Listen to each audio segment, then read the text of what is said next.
Глава правительства дал поручение Минфину совместно с Минстроем и ЦБ разработать план мероприятий по созданию на базе АО «Банк Дом».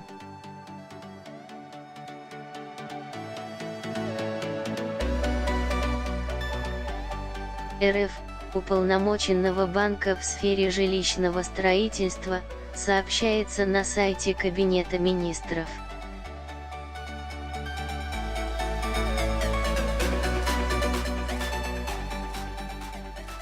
В конце 2018 года президент РФ Владимир Путин дал поручение правительству проработать вопрос создания с участием АО «Дом».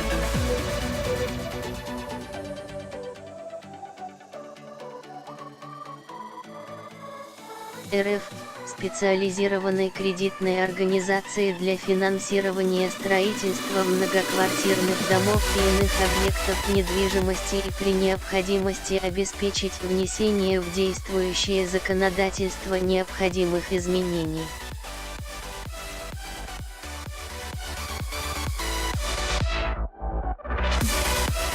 В настоящее время вся строительная отрасль готовится к грядущим изменениям. С 1 июля 2019 граммов.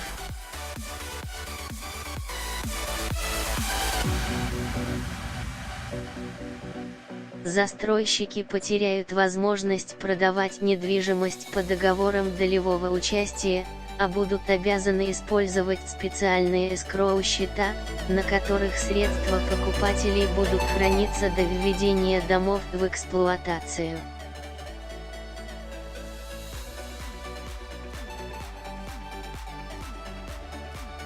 Только после этого застройщики получат доступ к деньгам.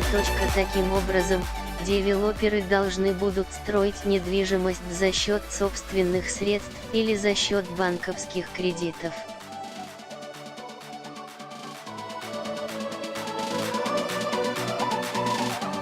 Соответствующий закон подписал Владимир Путин в конце декабря прошлого года. Многие застройщики уже пообещали поднять цены на 20% после вступления изменений в силу.